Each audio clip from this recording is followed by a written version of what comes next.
Yo, it's Thursday night, 9 p.m. Eastern Standard Time, and it is the Mike and Mish show. What's going on, Mike?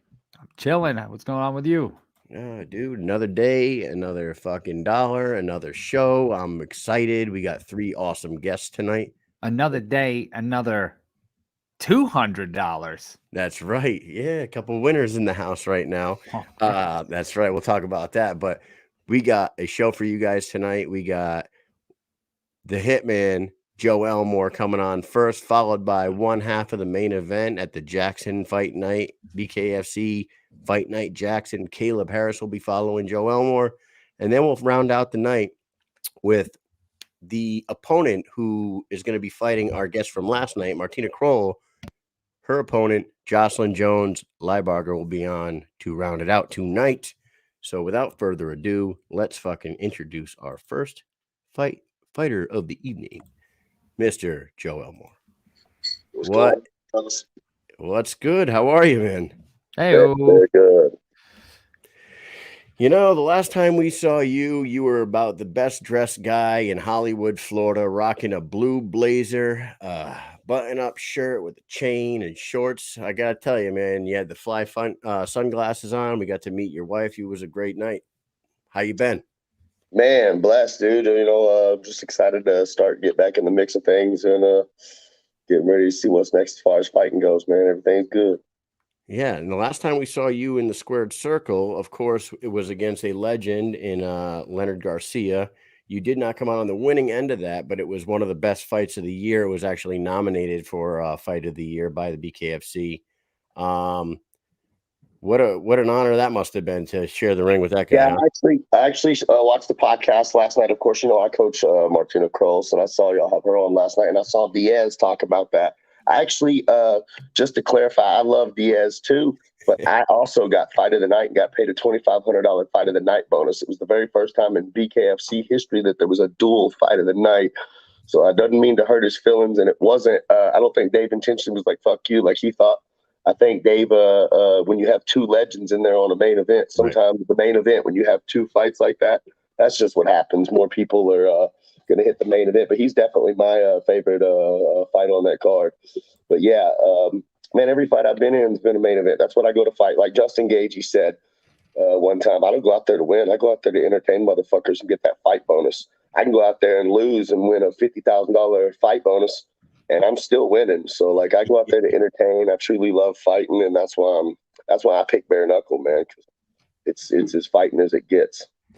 You know, it's to narrow it down to 3 fights to do a Fight of the Year. Like, yeah, God, man, how do they even do that with guys like yourself and with like with Diaz's fight? But then you got Zach Kalmus and Bobo Starling. I mean, like, there's so many. It seems like you could pick dude, Ryan Riley versus fucking Truck and Carson last week. Right. We definitely did. I feel like I had one of the best fights of the year, but man, there was some good ass fights, dude. Honestly, there's a few I would have voted over myself too, man. I was even this last card, there was a couple fights on it, man. Not one of the best fighters, but Noah Cutter. What's the other guy, man? They beat the crap out of each other. There's been some really, really, really good last minute fights. I wanted to actually bring that up because you're going to be making your return hopefully soon. Are you good to go? You ready to get back in there? Yeah, baby. Hey, I'm bodying folks with both hands again. Like I said, man, you know, when I went into that fight with Leonard Garcia, I tore my rotator cuff 5 days before I fought. I literally needed surgery. I had to get 6 shots of cortisol. I could not rotate my hand, but now I've got full recovery. I went to one of the best doctors in the United States of America. He actually did surgery on Greg Maddox. He did Julio Jones's surgery. He was the Atlanta Falcons head coach at Emory. And within 3 months of my surgery, dude, I'm back to full use of my left hand, better than I've ever been. Man, I'm going back in there ready to knock motherfuckers out now, dude. I haven't had my left hook like I should have my last 2 fights, and it's going to be a whole different story with that follow-up now. Now, would you say that was your left hand like not even at 50% in that fight? Oh, no. I had a 100% tear on my subscapula. I literally, if y'all look, when they saw during the fight, when you go back, I could not rotate my couldn't jab turn it or over. throw it or turn it over. So I was throwing my uppercut style jab the entire fight. And really, I would have been all right because I was utilizing my jab in my camp a lot. When I tore it, I spent 5 days working on defense and throwing my jab like that. And then I wound up breaking my hand in the second round. I threw a jab uppercut and rocked him. That time I rocked him in the second round and broke my right hand. So I literally fought that fight 3 rounds with a torn shoulder and a broke hand and still went at him. Jesus. Now your division is really starting to heat up, dude. Now that you're on your way back, like now you obviously going to have a title to go after. You're going to have Kaleb Harris fighting Elvin Brito in January. There will be a title in your division now, but you also have, like you said yourself, you got Connor Tierney coming over from BKB. You got Jason High still out there. I don't know if he retired or not, or if that was a rumor, but Jason High. You got Ryan O'Reilly, Truck and Carson, Jordan Nash, Josh Sykes. You got a lot of studs in that weight class all of a sudden. Something to be excited about, I would say. Yeah, man, listen, the more talented people that come there, the more talented people I get to beat the shit out of. I love everybody. I'm not a conflicting guy. Literally, I have no conflict when I fight. I love the fight. And I don't care who they bring. The more exciting and the badasser they are, when I knock them out and win the title, it makes me more legit. So bring over all these dogs and let's go. Dog pound, baby. I love the attitude. I love it. I feel like we've been deprived. I need to see you in that damn squared circle very soon because like the last time you were in there, it was so damn exciting. And now all these people are fighting. I just feel like it's been missing just a little bit of flair. You know what I mean? What do you think about the change in the fight on the 29th? And what do you think is going to happen with Julian Lane now? Honestly, man, I'm the king. Like I said, I at 165, bro, I feel like I run that shit. I think I'm gonna knock out Kaleb. I think I'm gonna knock out Elvin. I love Elvin. He's one of the most defensive fighters. I love his family. I love everybody. But this fight is the one that they needed to make. They should have made it a couple months ago. I thought the tournament was stupid. I thought that they should have let Kaleb and Elvin fight for this title, and then me come in whenever I got better and fight the winner of the title. I'll take big name fights too. They definitely both deserve it. Kaleb's already lost to Elvin. That's why I think that I should have got the matchup first, but I did come off that loss. And now that Kaleb has come back and got these 2 wins, this is a perfect setup. And we'll find out which one of them truly has become because both of them have evolved. So you're going to find out what evolved fighter is better because it was a close fight the first time they fought. And then whenever they figure that out and get that title, I come in and whoever it is, I'm ready to face. I don't think I have a bad matchup, so I don't really care who it is, to be honest. Yeah, I gotta agree with that. And that first fight between Kaleb and Brito was very close. And I gotta say, Kaleb Harris in his last 2 fights has really looked like he's made a turn in his career. Like he's hitting at a really high accuracy now, and he's got a lot of power behind his hand. So I think that this time around it's gonna be a tough go for Brito, man. Brito's the man, but that's tough. Now, would you want to wait to see who wins this and fight the winner, or like if they offered you Connor Tierney, who's coming over from BKB, would you take that fight? Or, and I also have another one for you. If I know that they said Smash Brown versus Bobby Taylor was to fight Baboon. Say, and we all know that things don't always work out the way they do. Say they're saying Baboon's going to fight in February. Is Brown going to be ready for that fight? What I'm saying is, what if Baboon is going to fight, say, Chad Mendez at Knucklemania? That leaves Smash Brown out there, and Smash is a 165er and 155er. You and Smash would be a nice fight too. I don't even know who that is, to be honest with you. Martin Brown, you don't know who that is? He fought. But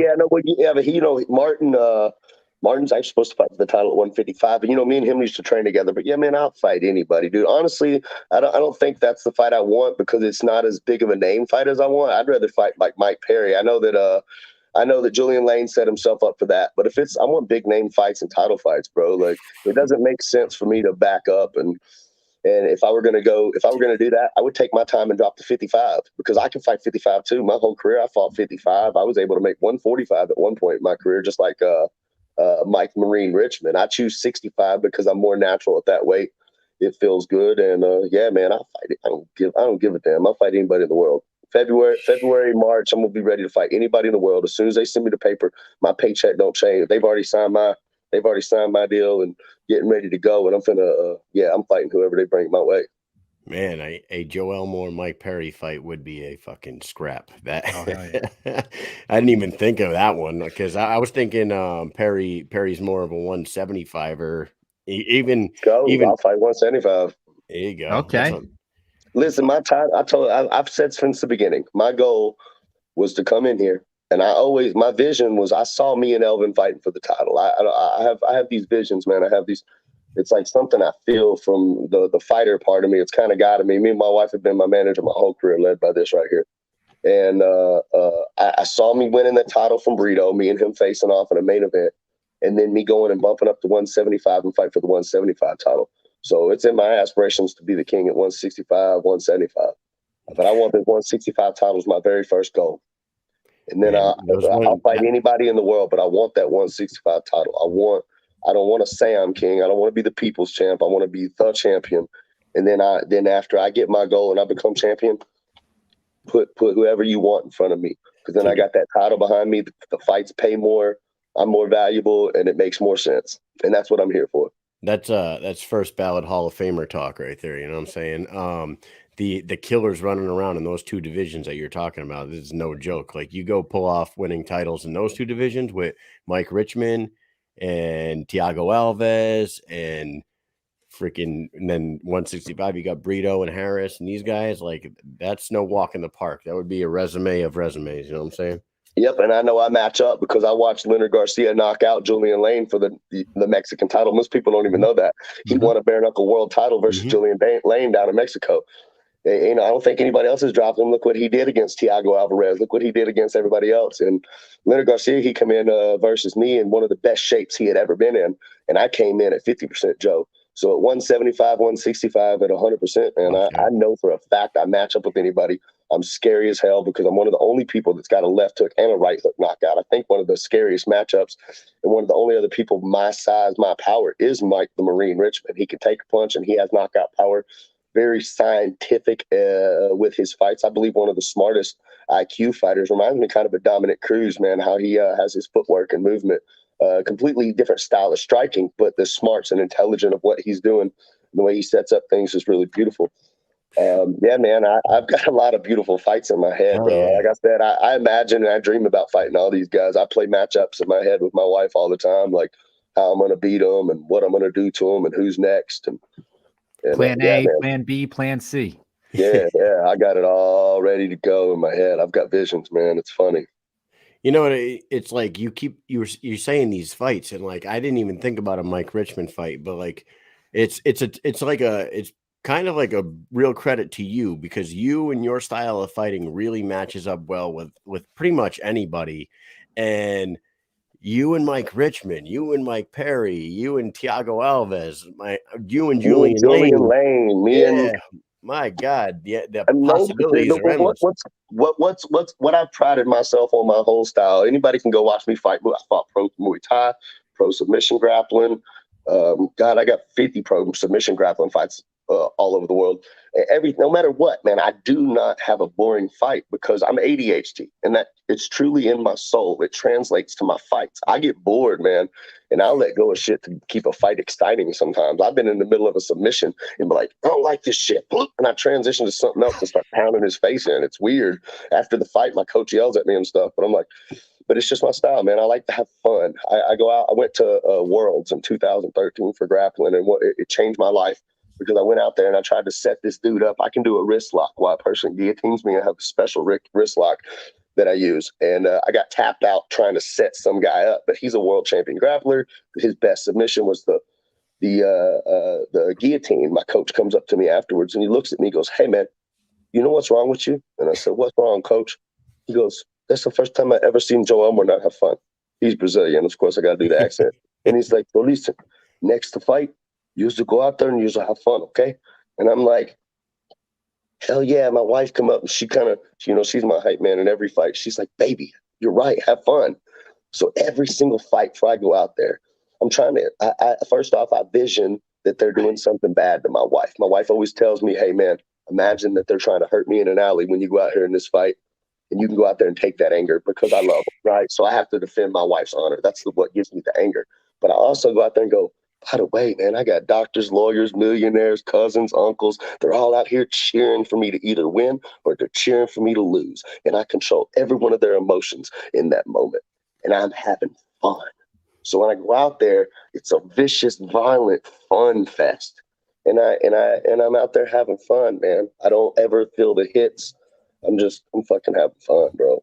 You're having it's a fun. cliche, right? Yeah. You know, the cliche, you know, you're not working if you love what you do, but I mean, it's so true. It's so true. I mean, you can tell that you love it when you're in there and you're just banging. And I feel like you know, Robbie Lawler, like he'll get into like some scraps and then he's smiling as he's punching the air. Like he's just like, as soon as he gets some return punches, he's like, yes, keep it up. Like that's the type of shit I talk to my opponents. I talk to my opponents. I like to point when they miss. I point at the floor and I'm like, bro, I'm not over there. And I say little slick shit when I'm fighting them because I'm literally having fun. I'm not being disrespectful. Some people probably think it, but I'm literally having fun. I'm goofing. I'm joking with the guy that I'm fighting him. He hits me and I mean, go look at when Tom Shove hit me. I put my hands down. My adrenaline wasn't pumping. I didn't feel like I was sweating. So in the Tom Shove fight, I was like, I got to wake my adrenaline and my power up. So I put my hands down like this and whap, he hit me. Whap, he hit me and I shook my head and I smiled and I gave him daps real quick. And I was like, yes. I was having fun. When I first went in there, I was nervous. It was a big fight. I knew what it meant to beat Tom Shove, and I never get nervous. But at that first round, I was like, damn, what am I doing? And I was like, I got to get unnervous. I got to let this dude hit me. So, well, I would say that you try to have fun in life, dude. You're either jumping on airplanes, you're making music, you're coaching, weren't you at like 87 jumps or something? 89. Last time he was on? 89 jumps. Yep. I got 11 more jumps to get my Class B license. I took off because of fighting and my wife. I do enough dangerous shit between dirt bikes and racing and shooting guns and blowing shit up and like my life is an adrenaline junkie life, dude. So I backed out of the airplanes and because all my friends were starting to go do bridge jumps and my wife started looking at me like I was crazy. So I backed out of the skydiving. Yeah, I'm pretty I love that shit, man. Bridge jump. I don't know about that. Like, would you like when you were jumping, did you ever consider like jumping off a mountain? Like, oh yeah, man. I'm still going cliff diving now. I'm going to set up down in Moab. They have this giant cliff jump, and I'm actually going to go get my other 11 jumps after this winter. I wanted to wait, focus on my fight career. Spring comes back. I've already talked to my wife. I'm going to go get my 11 jumps. One of my buddies that, you know, I took my best friends, what we did for my bachelor party, instead of going to strip clubs and the typical stupid guy shit, man, I went to the middle of a mountain camping for 3 days, carried my friends to jump out of an airplane. We all got in the car together, and after we jumped out the airplane and jumped to the top of the mountain, hiked to waterfalls on top of the North Georgia mountains. And one of my buddies, he's got 5,000 jumps. He's a pro skydiver now. And we're going to go out to Moab this year. And we're going to do hopefully some wingsuit stuff and jump off some cliffs and see what. 5,000? Oh, yeah. He got over 5,000 jumps in the last 4 or 5 years now. And we started together. Wow. He actually got his second jump. His first jump was on my second jump. He's at 5,000-6,000 now. Jumping like 4 or 5 times a day. Oh yeah, he's a flight instructor now. I got a professional wing. He was when I first moved to Georgia. Joe Rivera. He was my manager at LA Boxing before they got bought out by Iron Clutch. We fought on a card. I won my first world title at 170 for King of Horizons or MMA. I beat Dustin West here in Atlanta. He was on the same fight card with me, and he took the skydive route, quit fighting, and I kept fighting. Now let's have you give us a little rundown on your pupil. You are training Martyna Krol. She's a bad motherfucker. She's making her debut January 29th on that Jackson card. Very nice girl. We talked to her last night. She's very laid back. What can you tell us about her that she wouldn't tell us last night? She ain't that laid back all the time, boy. She's bitchy and mean as hell. But we got a good love-hate relationship, man. She's actually really amazing. She's super talented. One of the most talented girls I've been around. Hits hard. One of the fastest, hard-hitting girls I've ever sparred with. You know, Kevin Smith hit me up and was like, hey, man, I got this girl, Martyna Krol. She's a world champion Muay Thai fighter. We really need to get her into a bare-knuckle camp. And I've got a bunch of boxing coaches that I go see, which my boxing coach is out of Detroit. Coach Crazy Chris used to box with James Toney back in the day, all those Detroit guys up in Kronk and stuff. And I've got a good style, man. And I wasn't sure I was ready to coach, but eventually, after sending her to 2 or 3 other gyms, Kevin called me and said, "Man, why don't you coach her?" And I was like, you know what? I guess I should. And I teamed up with her because I'm trying to build a bare-knuckle team because we have some of the best MMA here. And yeah, man, we started training together, become real good friends. And God, dude, I just I saw something in her, man. Saw a champion, and that's where we're at, dude. I feel like she can beat anybody in that division when her head is right, and I build her confidence up, and she sees in herself what I see in her, what my wife sees in her, what everybody that sees her train sees in her. She's nasty, man. At 125, boy, y'all watch the fuck out. Watching your videos from the other day when you guys were she was hitting pads, you were holding the pads, and she looks crisp. I mean, you can tell. Yeah, I mean, obviously you can tell, but most people, if they watch combat sports, you can see when somebody strikes hard and crisp, and she just has that clean, and they're fast crisp too. She has really yes, fast like hands. it's pow, pow, pow. I mean, it looked good. As soon as I started watching, I was like, oh, what do we have here? She looks like she's gonna be a contender for sure. Yeah, her transition from her Muay Thai style to the bare knuckle was quick and easy, man. It's very surprisingly talented. But like they always say, I've never really known because I've always coached, man. I've been a coach of kickboxing, boxing, all these things. But girls really do listen better than dudes. For a girl that's been as good as she is, guys are stubborn, man. We're cocky and we have that ego and super ego, so it's hard to break that down because we'll use when all else fails with me. What do? I use toughness. I'm like, I got heart and toughness, man. You can't beat that. If you can beat my talent, you ain't gonna beat my tough. And but she listens, man. She'll take what she did wrong, she corrects it, and she moves on. And you can see it in the next video, in the next training session. It's really amazing. I feel like I've heard that before. When did I hear that, Kai? I feel like maybe a UFC like embedded or something. They were talking about how females, for some reason, they do better and training and MMA, or like because they actually listen, but guys are more or less like the same thing. I heard it on UFC or something. I was like, nah, no way. But now that I've actually experienced it, it's 100% true, man.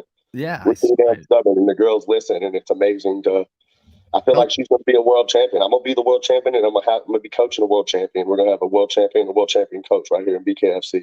That's badass. How long has she been in Atlanta?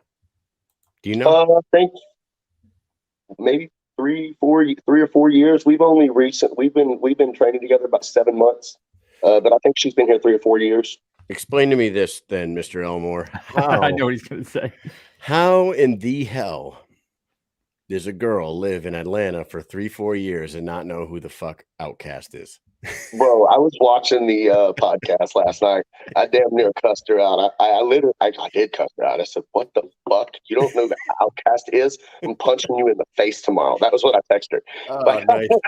So guess what? Guess what we did today? When she got here, before I would coach her and do hand pads today, I was like, "You're watching this fucking Outcast." She knew a couple of the songs. Yeah. But she definitely wasn't an Outcast fan until today. And now she's like, "Oh, okay, this is pretty old, but it's good." I'm like, "Yeah, motherfucker, it's good forever. What do you mean?" Outstanding. Yeah, outstanding. Their first 2 albums, man, like the Southern Playalistic, Cadillac Music, and AT Aliens. Those 2 albums are fucking classics. I know everybody says Aquemini is their best album, but I think their first 2 are by far their best. Oh, yeah. Well, their first 2 made them, man. It's, you know, the wacky styles. Nobody knew who they were. They were so different when they came out. It was amazing.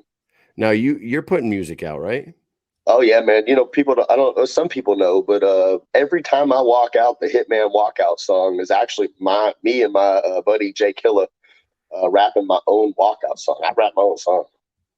Yeah. So that Hitman, bare knuckle, blood gushing, body crushing, concussions, jaws breaking, steady swinging, and adrenaline rushing. Put your hands up, because all that talking don't mean nothing in the streets. They don't want it. That's a different discussion. That's the song I come out to every time. That's one of my beats. And we made the beat, we made the thing. I've even in the beginning when it says Joe the Hitman, I had Bruce Buffer record my intro for me. So it's actually Bruce Buffer recording the intro for me when I walk out every time. Wow, that is dope as hell, dude. Fucking awesome. That's good shit for sure. We are gonna play a game with you before we let you get going here. We're gonna throw your sponsors at the bottom. We'll let them tick away, but we're gonna play a game with you called "Who Would You Hit, Man?" Okay, so what we're gonna do is we're gonna run through 10 pairs of people, and you just got to tell us which one would you rather hit, one or the other. Okay, up Yeah, first, like this.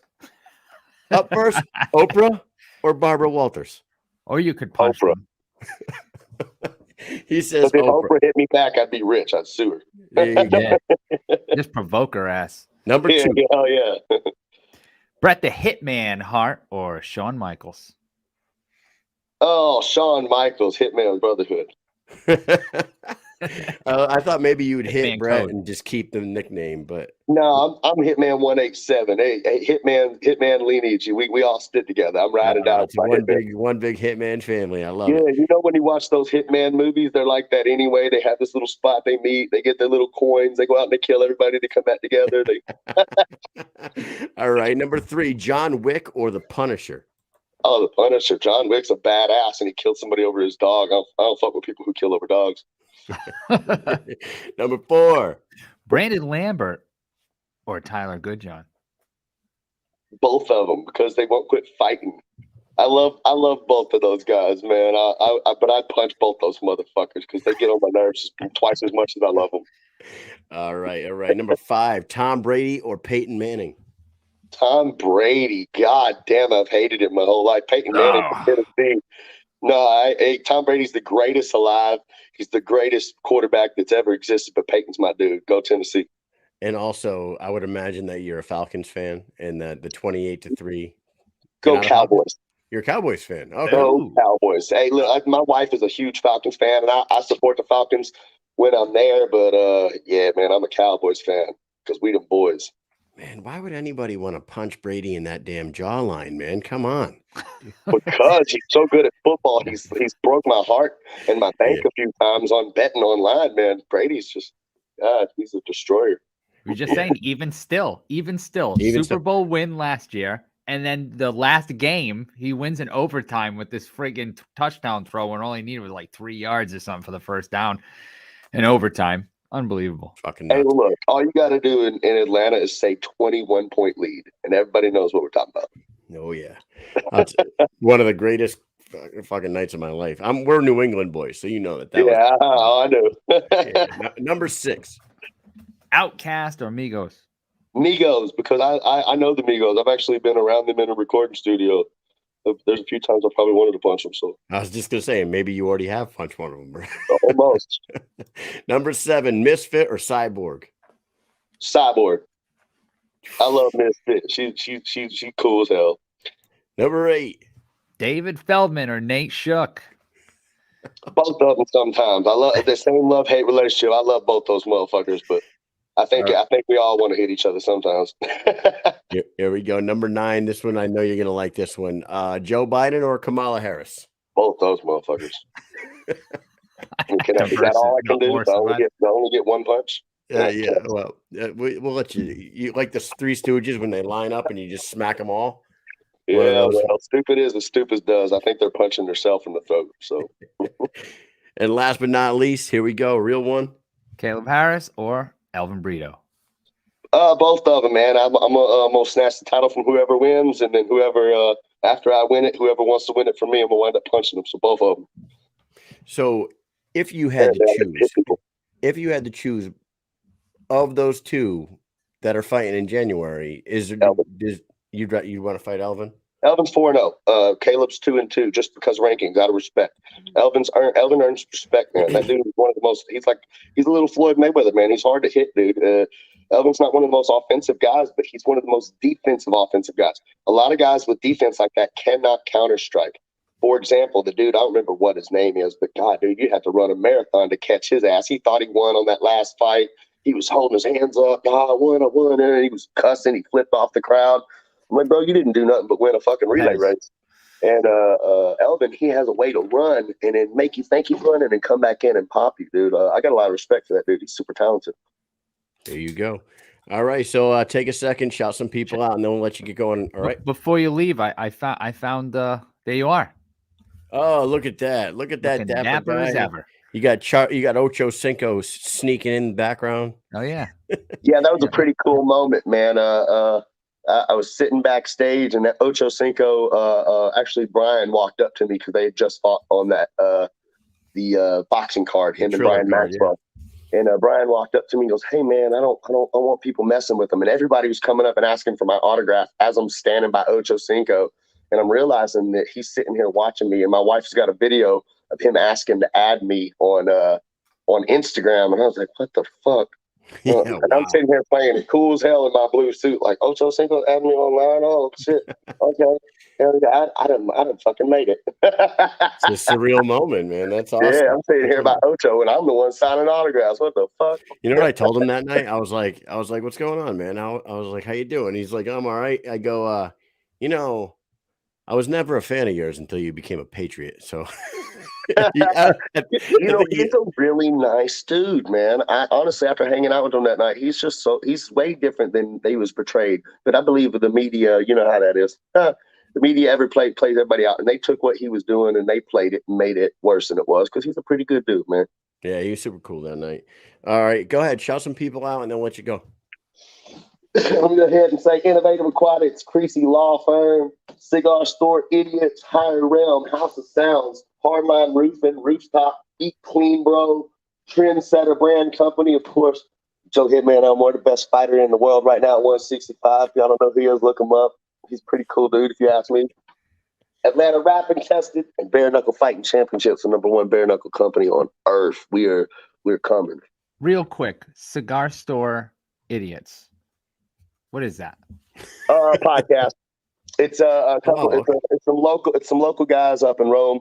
It's a podcast. They just super supportive of local fighters, and yeah, they've been sponsoring me for a while. So nice.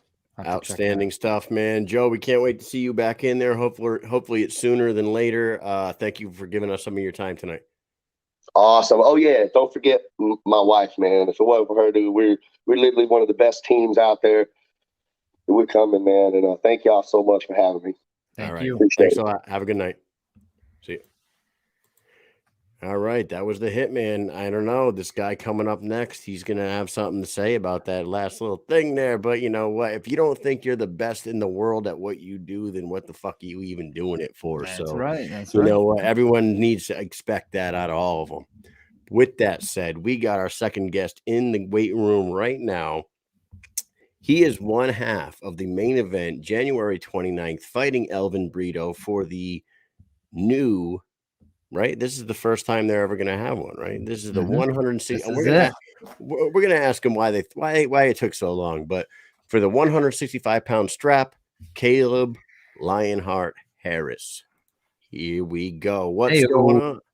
What's going on, everybody? They say third time's the charm, and I guess this is the day where you got charmed, huh? Look at this. Yeah, man. What's Mike going on? and Mish and a title shot. What a day. Man, yeah, right. Especially when your phone's blowing up telling you got a title shot and you didn't even know about it. I was just going to ask you that. Did you even know? So here's the deal. Here's how it all happened. Okay, so I've got one of the best managers that I've ever had the pleasure of dealing with, Kevin Smith, with Smith Brothers Management. I was looking forward to watching Bobby Taylor fight Martin Brown that night. Bobby Taylor and me go way back. He was my third professional MMA fight. We went 3 rounds of war, and I edged it out, but it could have went either way. So I was looking forward to watching that. Well, all of a sudden, Brandon Lambert sends me a message and says, Julian Lane just got in a fight with Mike Perry. I'm like, what? And not 5 seconds later, I'm on Instagram and, Facebook, and I'm trying to figure out what's going on. And Kevin sends me a message and says, something went down. Call me when you can. I was like, well, dude, it's like 9:00 at night. I'm not doing anything. I'm an old man at this point. I get home early. And I said, so call whenever. So he calls, tells me, apparently Julian Lane didn't want to get paid, is what I can figure. You literally had a contract signed, making good money to fight me. It is what it is. You decided to, all I care about is the fact that he was gracious enough to get out of the way so me and Elvin could go ahead and get this fight over with instead of having to do the tournament. So Kevin tells me they offer me Brito. And I say, if it's for the title, I take the fight. There's no point in me and Elvin fighting without a title. We've already fought. It went to a split decision his way. It is what it is. We're ranked 1 and 2. Anybody else can complain about being or talk about being the best fighters, but at the end of the day, if rankings mean anything, me and him are 1 and 2. There's no point in us fighting unless it's for a title. I say all that. They say, okay, we go about our day. I talked to Kevin Monday. He says that he hasn't heard anything yet, that just to be prepared, because Julian Lane is the one that we're signed to a contract with. And lo and behold, Florida decides to suspend him for 60 days. And that came out. And before Kevin could get in contact with me, I get my messages blown up this morning. I'm sitting here coming home from a buddy's house, and me and my fiance, she's painting, I'm playing Apex, and also my phone starts blowing up, and I'm like, what's going on? Suddenly, Kaleb is fighting Elvin for the title. I'm like, okay. Then y'all message me. I'm like, okay. So I called Kevin. He had to finish getting some things sorted out, but he got everything took care of for me. It is official. We're waiting on the contract with Purse and everything, but me and Elvin are fighting. And I just want to take a second, because I just actually watched the video where David Feldman announced it. Huge thank you to the boss man for the kind words that he said. And he's right. I'm evolving every single fight. I'm getting better and better. I'm owning this sport. So at the end of the day, as far as what anybody else feels about how good they are at the 165-pound division, great. I want people to keep thinking that they're the best, because as long as somebody else doesn't believe I'm the best, that means I got to keep training harder, and I got to keep pushing harder. My God, dude, the crop of killers that you guys have in your division now, this is exciting. This must be the best Christmas present you've ever gotten, right? Like I would imagine it's right up there with the original Nintendo. Oh yeah, 100%. For me, at least. For the record, if anybody wants to know what I want for Christmas out there, if you can get me an unopened box original Nintendo system, I will gladly take it. Unopened original? I don't know if I can do that. Man. But I can get you one of those ROMs, That's got all the games. Man. One of those? I'm trying to look for what I can retire with. Them things are running for like hundreds of thousands of dollars now. I'm looking to retire at like 35 from fighting and everything. See, you wouldn't play it, huh? You'd flip it. See, I would play it so I could do the put it in I've half. got my Nintendo 64. I've got my Nintendo 64 still, so I'm a huge nerd, man. What's your Nintendo 64 go-to game? Go-to game? Mm-hmm. Easy. Pokemon Stadium. Okay. Or Pokemon Snap. All right. He didn't go with the 007? the GoldenEye. The GoldenEye? I played GoldenEye, man. That was more of a multiplayer game, and I was an only child, so I fell in love. My first love was Pokemon and Power Rangers. And to this day, I'm 28 years old. I will still watch the original Power Rangers movie if it ever comes on. And I literally 2 days ago went and bought the brand new Pokemon game that just came out for the Switch, and I've been playing it. In fact, I'm probably going to play it when I get off with you guys. Nice. No, man, that's awesome. That's great. What about your division right now, man? You got to be relieved that you don't have to do a tournament, because one, you guys shouldn't have to fight for a tournament. Didn't make sense. But you and Brito fighting for the title makes all the sense in the world. They made the right move. Julian Lane did everybody a favor and fucking got out of the way so they can make the fight that should have been made.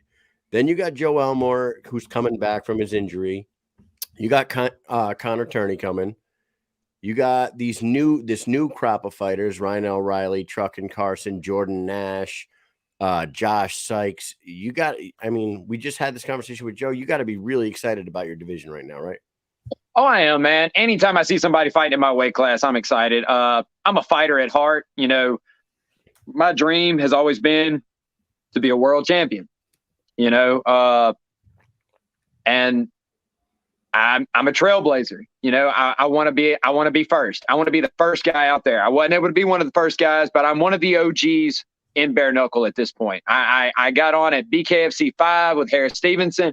I've been there since BKFC 2, where I watched both 2 and 3 in Biloxi.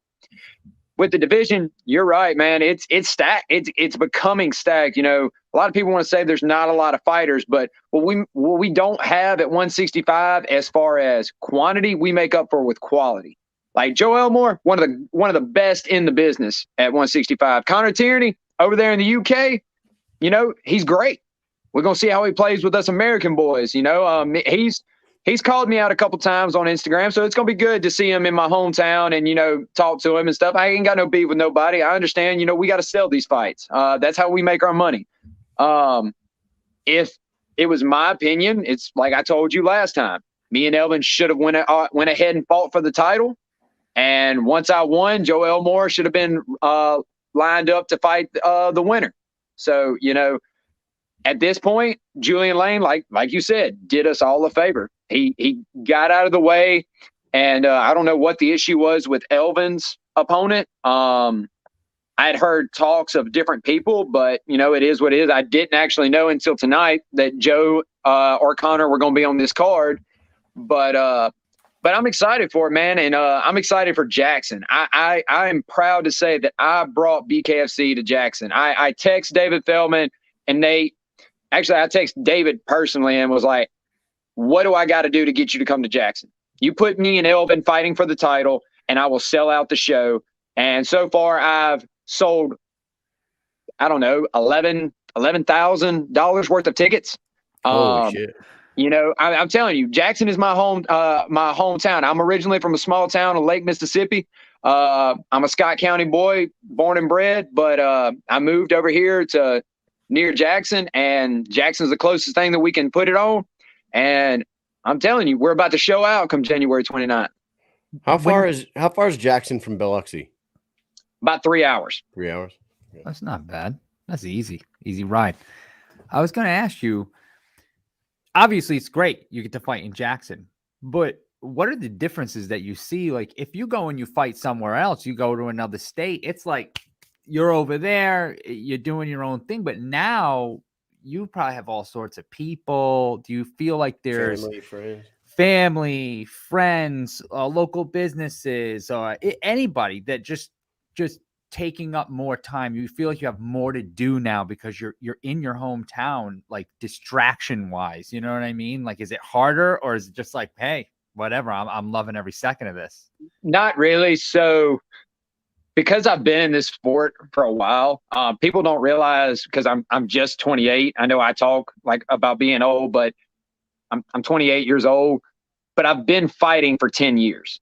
I am not a young man in this sport. I've been around. I've sold the tickets. I've done I had 14 amateur fights before I ever even went pro.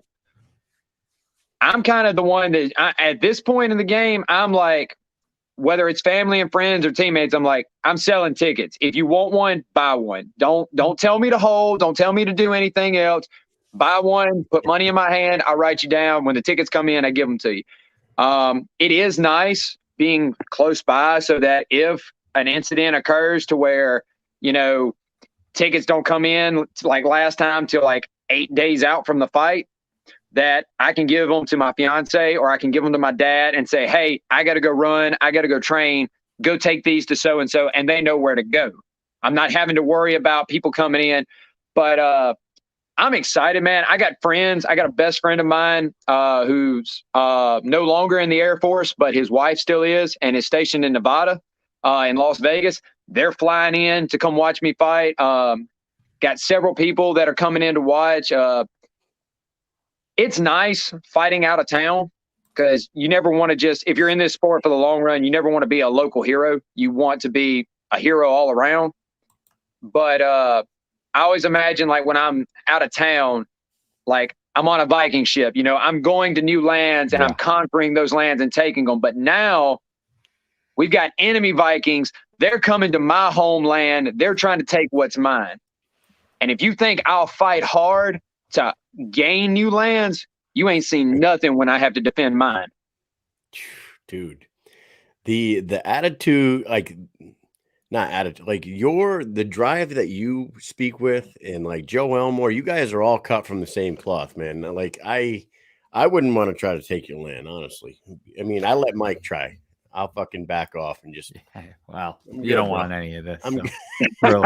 Really. You don't need any. You don't need that problem. in You your don't life. need these problems, huh? Look at, I'm holding a pencil. Who holds a pencil nowadays? Nobody. Hey, you want to know a quick funny story, Caleb?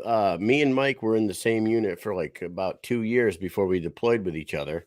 I never knew this fucking dude ever, right? Mm-hmm. So then we get ready to deploy and we start like talking shit and like we're both making people laugh. And then we find out that we both like fight and we like combat sports and all this stuff. And I'm like, dude, how long you been in the unit? He's like, 2 years. I'm like, how come I've never fucking seen you before? He goes, I never wanted to talk to you. He goes, he's like, I took a one look at you and I was like, I don't need that fucking problem in my life. I thought he looked like a guy that might be an asshole. You know, I got a few friends that are like that too. Yeah, that shit fucking made me laugh so much, man. It's like he walked one day into the cafeteria. He came in the door and he had his uniform on and he came in, you know, he's got his wide shoulders, stocky. He just had this mean look on his face. And I was new to the unit and I'm only a private. And I think at that time he was a staff sergeant. And I was like, fuck this. I ain't going near that guy. You know what I mean? Like, I don't need to deal with that shit. I'll go back to avionics and fucking just do my thing. There you go. Dude. And look at y'all now. Yeah, best friend. So, like, my sister's in the comments right now that she says, I say that all the time, Mike. My sister's daughter, Layla, her littler daughter, she goes, you got to see what Layla does. And she goes, Layla, do Uncle Kyle's face. And she like turns around and then she comes along like this. I was like, I don't look like that. Yes, you do. It's fucking hilarious. Yeah. So, I mean, had you been planning? How far out did you know that you were fighting in January? Back to fighting. Let's talk about that. Did you? Because, like, honestly, the one knock that everybody has with BKFC is they wait a really long time before they tell anybody they're fighting. Had you known that you were fighting in January for a while? So I got to give props to BKFC for this one. And I still attribute most of this to my guy, Kevin Smith. I get a text from Nate Shook back in early November. Or maybe end of September. I don't know. I get hit in the headlights, so my memory's not that great. Really? But wanting to know, did I want to fight? What's the kid's name? He just fought. Y'all said his name. Nash, Jordan Nash. Yep. I was supposed to fight him. But at the time, I had some things come up, and I basically told Kevin and what they told me was, I was like, why am I fighting this guy? Like, why am I fighting an unranked guy that, and no offense to Jordan, you know, in my opinion, him and Noah Cutter, Jordan won that fight. Noah Cutter got a good cut. And that's how he won that. But that's neither here nor there. Basically, I couldn't take the fight. And I was like, why are they even offering me this? Why are they not offering me Elvin? Why are they not offering me, you know, this Connor dude? Why am I having to fight an unranked guy instead of getting this freaking tournament on the road? And basically, Nate remembered that I said I wanted to stay active. And that was a big problem that I had last year, was that it was 6 months between my first fight of the year against Noah, and my fight against whoever it was, the guy I fought last time. But so they were just trying to keep me active, which I like. I love that. But like I said, I had issues during that time that weren't going to allow me to put in the time I needed, because I don't care who I'm fighting. I'm not going to take a fight lightly. So I told him, I said, look, man, Kevin goes, if you don't take this fight, Nate said the soonest thing that we can have for you is when they come to Jackson in January. And I was like, oh, okay. Well, at the time it wasn't in January. It was just when they come to Jackson next year. And I was like, all right, well, you know what? Holidays are coming up. Let's just wait and see what they do for me in Jackson. And lo and behold, about a week or so later, I find out it's January 29th. Nate and them are messaging me wanting to know what venues are available that they can look for. I ended up helping them find one that they got locked in, and the rest is history. So, I mean, they done pretty well of making sure that I knew, and I was told that I would either be co-main or main event. And I was like, well, who the hell are y'all going to put as a main event if it's not me in my own hometown? Because nobody else other than my boy Josh Weems is from the Jackson area that has ever even fought for BKFC. Everybody else is 3 hours away. I knew Quentin Henry commented on a post or something talking about he should be the main event or wanted to be the main event. He lives in Louisiana. You know, I'm the one that brought BKFC to Jackson. This is my card. I don't care what anybody else says. This is my card. But other than that, man, I mean, they've done. BKFC is getting better. I think they just get ahead of themselves from time to time. But as long as you're willing to kind of roll with the punches, so to speak, and still demand what you want, then you're sitting like me. I'm 4-3 with BKFC. David Feldman knows if he calls me and gets me a fight, I'm putting on a show. They pay me good, so I got nothing to complain about. About to make your 8th walk, dude. About to make your 8th walk to the squared circle. You're in like rare air there with like the Lorenzos and the Britos of the world. Like, there's not a lot of you guys that have made eight trips to the squared circle yet. You gotta. You'd have to talk to my coach, one of my coach, or both my coaches, Johnny and Dustin, but especially my best friend Dustin. It was way, way more when I was fighting MMA because, I mean, we had local promotions putting on shows every other month. It seemed like at one point I never came out of fight camp. Like at one point, my buddy Dustin was working like 3 jobs, trying to put his wife through nursing school, and was like, dude, you got to take some time off. Like, I don't have the time to help you get ready anymore. Like, you know, and I was like, you know what? Like, I think at one point I was in fight camp for 26 weeks straight.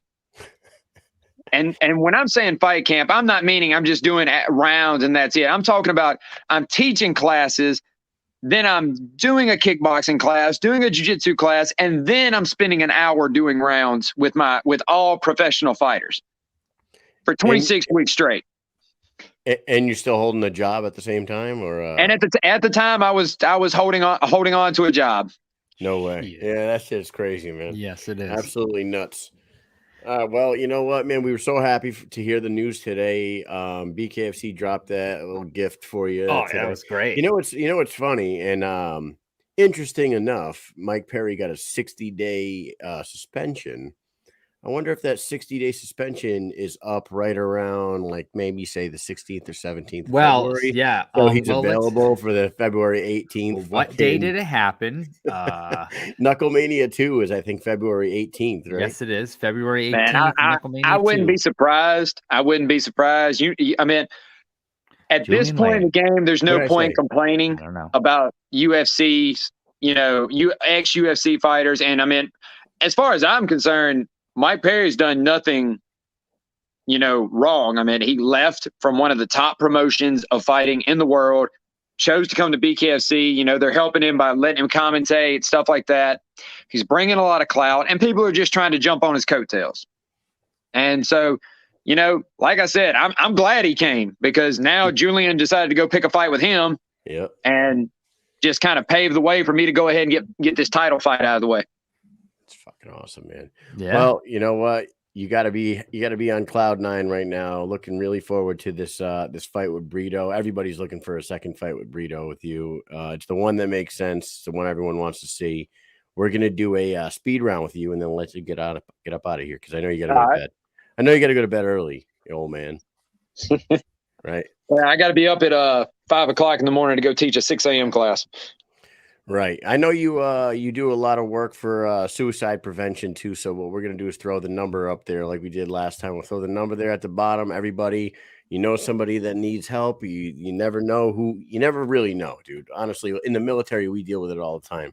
Mm-hmm. Right. Numbers at the bottom, websites at the bottom. And I also threw in the website that Lorenzo works with a lot.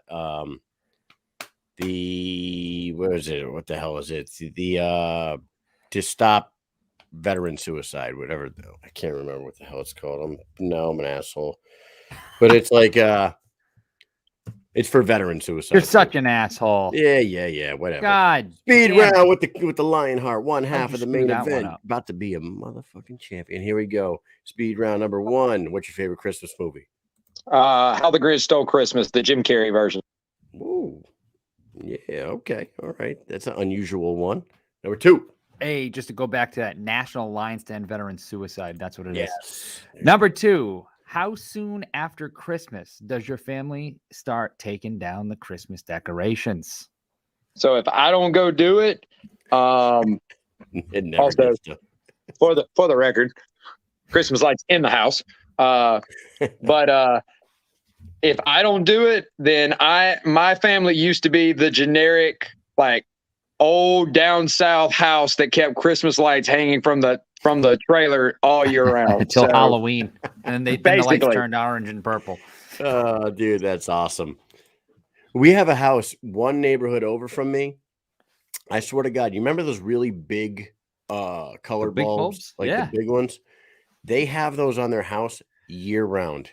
And I swear they have had. I've only been in this house for 8 years. Surprised there hasn't been any house fires over there. With Exactly. Them old school I've only bulbs. been in this These house things heat up. since 2013. Since 2013, they have never taken those lights down. I'm Dang. willing to bet that those lights have been on that house since those lights were around. You think that dude's like trying to he's online like trying to order them? They're like it's a set of lights from like the 1970s, and he's like, I need this special bulb because it goes out. The whole thing goes out. It's not like the new ones, you know. Yeah, maybe. What a pain in the ass that must be. Yeah, but Big Ben says 1 month. That sounds like a good. So they're back in style now. That's Big fair. bulb. That's fair. You know, it's cold, so you don't really want to get out and do anything. Give it a month. Here we go. Number 3. Who's someone you know that is notorious for giving out terrible Christmas gifts? Ooh. This should have been after Christmas. Yeah, I really, in all honesty, I really don't know. Because I don't really ask for presents from anybody. You know, my family gets me them. I guess to most people, they would think my mom, because like my stocking stuffers is like, you know, socks. Yeah. But for Christmas every year, my mom gets me jeans.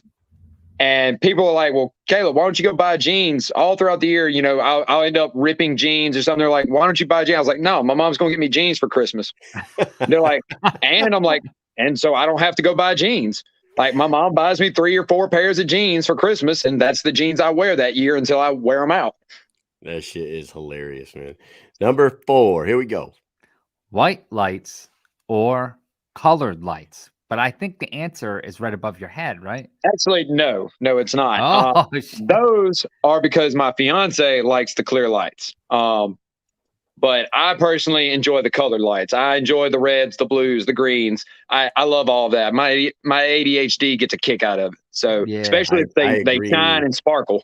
I agree wholeheartedly, man. There's got to be a lot of colors, man. A lot of colors. We do both. We have like 2 themes. We have the white with the blue and the gray down here, but upstairs it's the traditional like green, red, and white with the colored, lights. I love everything. Whatever. Throw them all over the place. I love the houses that just have like 8 billion different types of lights and decorations outside. Nothing matches at all, but it's so gaudy, but you love it when you drive by. Exactly, like, man. Exactly. Even as a 38-year-old, I'm like driving down the road going, oh, I love that house. You know, like every time I drive by this house on the way home, I'm like, I love this house so much. Stunad. I'm like a kid driving home. It's awesome, man. And the last one we got for you here. What's the best Christmas song, according to you? It's the same as the movie, man. It's Jim Carrey's "How the Grinch Stole Christmas." All right. I love that song. I literally, I'm surprised y'all didn't ask me more about Christmas music. If you ask any of my friends, they hate riding with me during December because Really? Actually, they hate riding with me November 1st through January 1st because I tell people I will respect everybody and I will not play my Christmas music out loud around anybody else until after Halloween. But once November 1st hits, oh shit, I'm blasting Christmas music all day, every day until it's over with. In fact, my kids were doing jujitsu to Christmas music today. Frank Sinatra's Jingle Bells, what is Chuck Berry's Run Run Rudolph. Nice. How the Grinch Stole Christmas. Small Town Titans does a version of it that's heavy metal. I love all that stuff. To me, I could give up everything else in Christmas. I could give up the presents. I could give up the food. I could give up the lights as long as I keep the Christmas music. Any day that I'm having a bad day, I throw Christmas music on and I'm suddenly smiling again. Yeah. That's fucking, I do love it. real quick. When I first joined the military, right, I go to my first drill and I don't know anybody. I'm a private E1 nobody. And they're like, yeah, hang out with this staff sergeant over here. So the staff sergeant, I can't, whatever his name was, he was a weird dude, right? Like a really weird guy. Now it's July, right? Staff it's sergeant dude. I'll get his name, but so he's like, yeah, I'm going to go over to the Coast Guard and eat lunch if you want to go with me. So I'm like, all right, yeah, I'll go with you. So I get in the passenger seat of his car, starts his car up, and he's got like Jingle Bells music playing on the radio. And it's like mid-July. And I'm like, why are you listening to Christmas music? He goes, just calms me down, man. He like looks at me. I'm like, okay, I'm going to fucking sit here and keep my mouth shut for the rest of this ride because this psychopath is listening to like kids' Christmas music. I'm not talking like adult Christmas. This was like jingle bells, jingle bells. Yeah. I was like, what the fuck is going on here, dude? Hey, whatever Rudolph keeps him from going postal. Yeah, it was funny as hell, man. I can't remember Matt Atwater, dude. That's his name. Anyways, all right, man. Well, fucking awesome interview talking to you. Always a good time. Always fun. Really happy to see that you got that title shot coming up January 29th. Take a minute, shout some people out, and then let you get out of here. I'd like to thank all my sponsors, Mike Hills with Mike's Power Pressure Washing in Oregon, DePuma Pressure Washing out of Morton, Mississippi, my gym, of course, Primal MMA, and my other gym, Black Sails MMA, all my sponsors, Downrange Lifestyle, Mary Jane's House of Glass, Combat 8, Izzy's Beauty Shop. I just want to thank everybody out there. I want to thank all the fans that stuck with me through all this, and I can't wait to bring that title home to Mississippi. There you go. Thanks for stopping in. Thanks for giving us some of your time, and best of luck. We will be watching from our homes that night, unfortunately. Appreciate it, my guys. All right, man. Hold it down for Jackson, all right? Take it easy. Have a good one. Later. See you later. All right. That was the Lionheart, Kaleb Harris, one half of the main event, January 29th, fighting for the 165-pound title. But we have another fighter who will also be fighting January 29th. She'll be making her debut. She'll be one half of a dual debuting fight. Yep. She is a veteran of MMA. She fought in the UFC. She fought in the RFA. She fought in Invicta. And her name is Jocelyn Jones-Lybarger, and she is here. What's happening? Hey, guys. How are you guys? We're good. How are you? Well, I'm sitting here watching Thursday Night Football, right? Hell my yeah. PJs, got my Charger gear on, my blanket. Nice, so that's nice. why I'm kind of facing this way. No, Ain't that's nothing cool. wrong with That's that. cool. You know what? I completely forgot that it was a like Thursday Night Football night. And are the Chargers on tonight? Yeah. Chargers in I should know City, this. So this Is Eckler playing? Yeah, Eckler's playing. All our guys are playing. When they're saying everybody's iffy, everybody's active tonight. Chargers are up 14-10, start of the third quarter right now. So this is for first place. So this is, big game. Oh, it's a big one. It's like the Patriots and Bills a couple weeks ago. Yeah. Yep. Right. I could tell you right now that your boy Austin Eckler has really carried my ass through fantasy football this year, and I made the playoffs. I'm in 4 leagues on top of being full-time in the military and a first sergeant and running this show and coaching a kids basketball team and all that shit. I'm in 4 fantasy football leagues, and I got Austin Eckler in 3 of them. And I'll tell you right now, I'm in the playoffs in all 4 of them. Do you play fantasy football? To be honest, I'm not about the fantasy life. So I tell everybody. Everybody wants me to play. My twin sister Jill played one time, and she put the Chargers for everybody, and she's like, "What? I just love the Chargers." So we're just not about the fantasy life. But hey, real quick, I wanted to thank both of you guys for your service. I'm a huge fan of the military. So much respect. all my grandparents were active in the military, so I just want to let you guys know that. I appreciate you guys. Awesome. Thank you so much. Thank you. Now let's talk a little bit about you and your transition from MMA to Bare-Knuckle. Like, was Bare-Knuckle something that was just catching your eye, and you decided, you know what, I'm going to try this out, or somebody call you up and pull you over?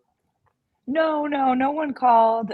When I saw a few of the other girls like Paige and all, a couple of other girls just move over, like I always just thought it was shit. Now that's fighting, right? And I've had some fights in high school, right? Talk about Bare-Knuckle. I had some tough fights in high school. I mean, I wasn't a bad kid or anything. I wasn't running amok, but sometimes, I got in a few fights, and it just always like just competing and stuff. It always caught my eye.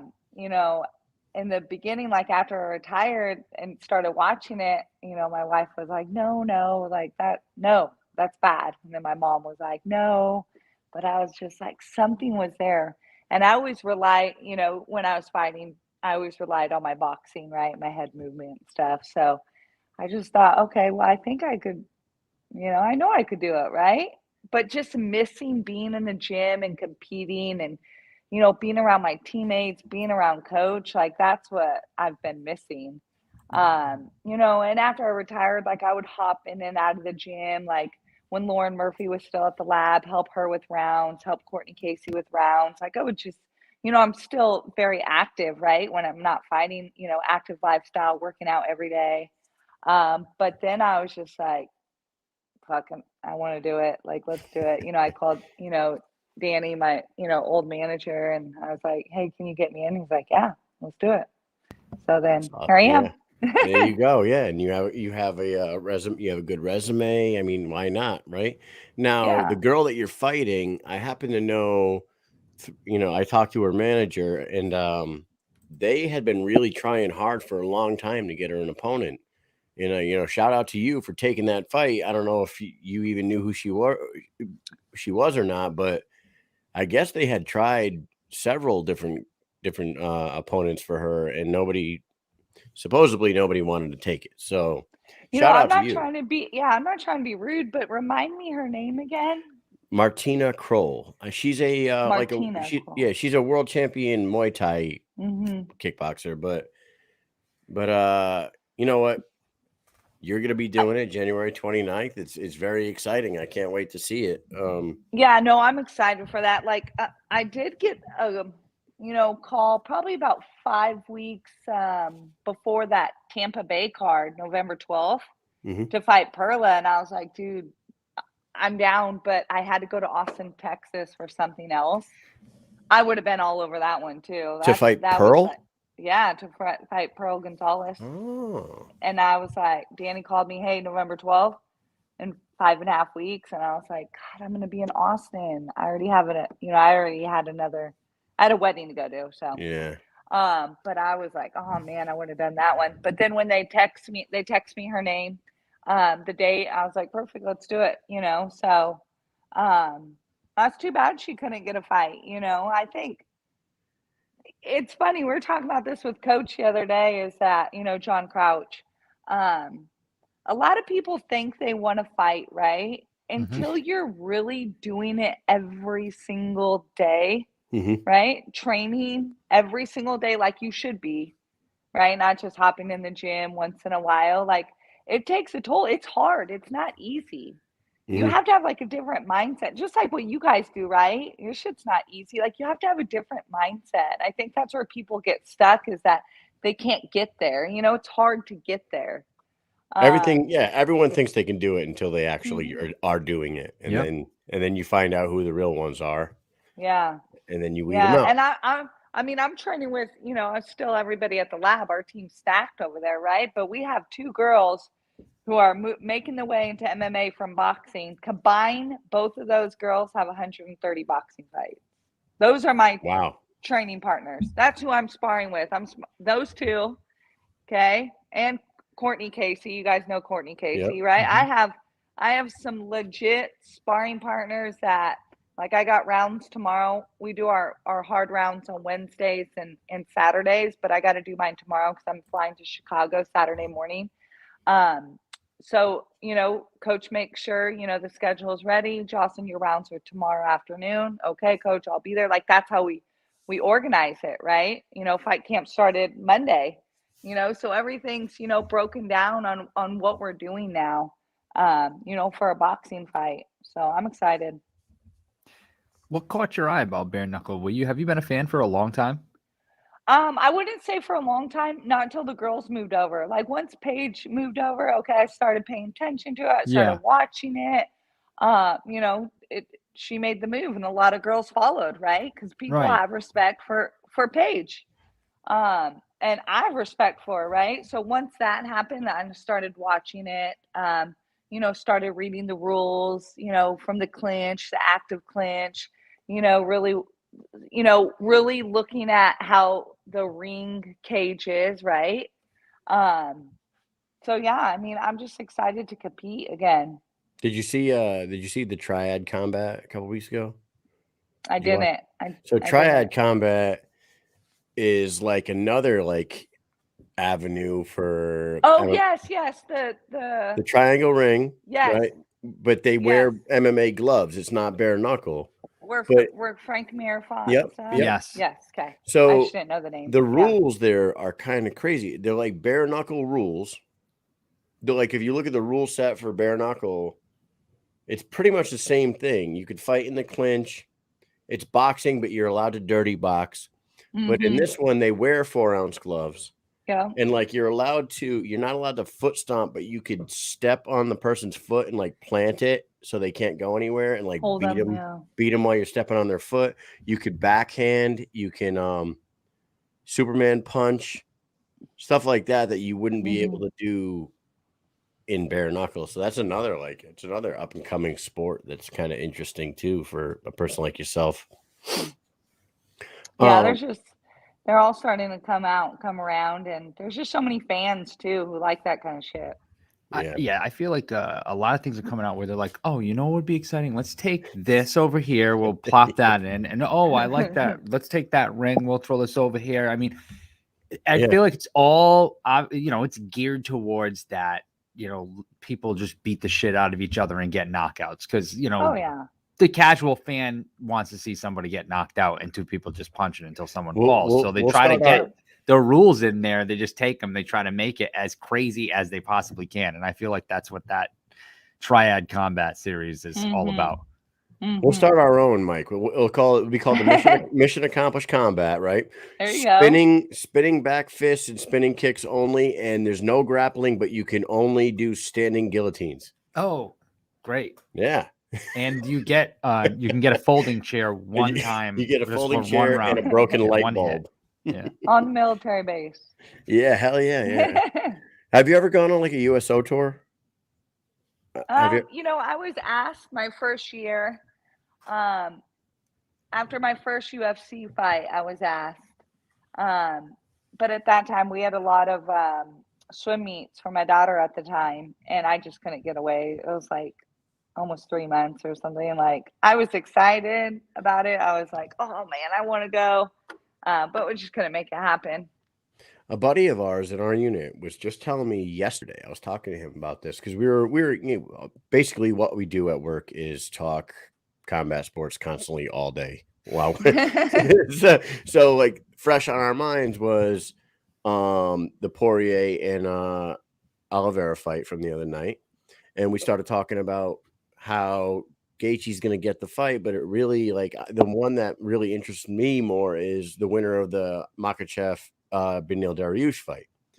I didn't realize that Beneil Dariush was on a USO tour on our last deployment. I wasn't on it. We had guys overseas and they came around and it was like Beneil Dariush and like 4 other fighters, and they were actually rolling with the troops. And Jordan from our unit actually went a full 5 minutes with Beneil Dariush without getting tapped. Oh, and wow. He said that Beneil just tapping everybody. He was like, we'll roll for 5, but if you don't make it 5, don't be embarrassed.